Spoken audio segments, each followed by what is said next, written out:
What is up? It is Mindset Monday, where we bring you the truth after Sunday. I want to welcome you to season 2, episode 3. Are you killing your strength? Are you killing your strength? So a month and a half, 2 months ago, I took the Myers-Briggs 16 personality test. And I took it some years ago, and it was really close, but not quite on. This time, it was 100% spot on in every possible way.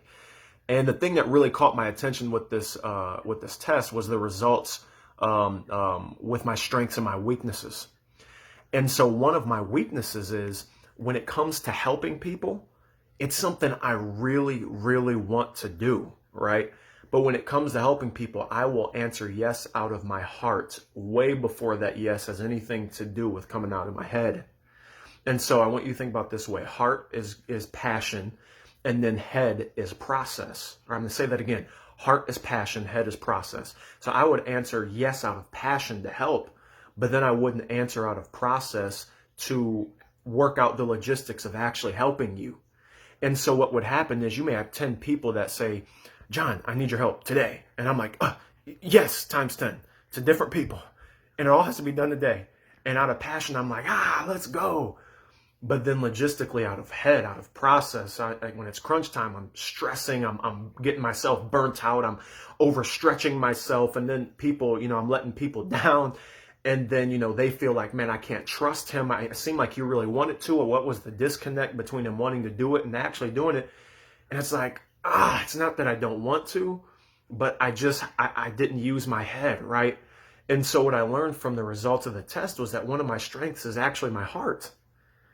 And so it really confused me. I'm like, well, if my heart is one of my strengths, how do I properly use it? So I had to take this to prayer, and I take this to prayer, and this is what I came back with on prayer was, you need to stop overcompensating for your weaknesses with your strengths.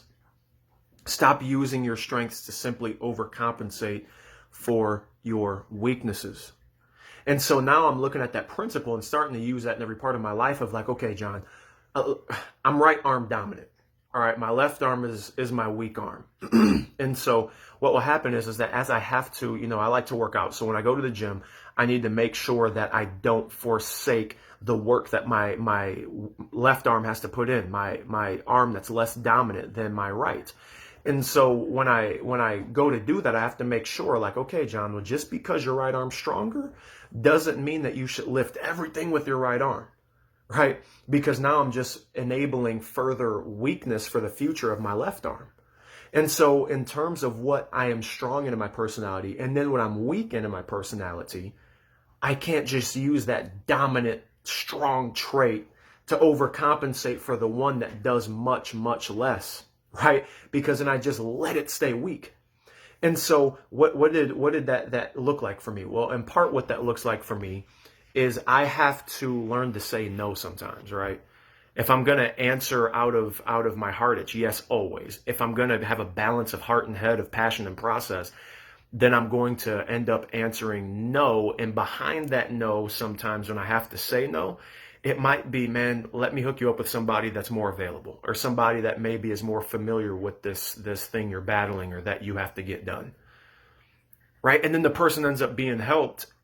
And I had a hand, but it was indirectly.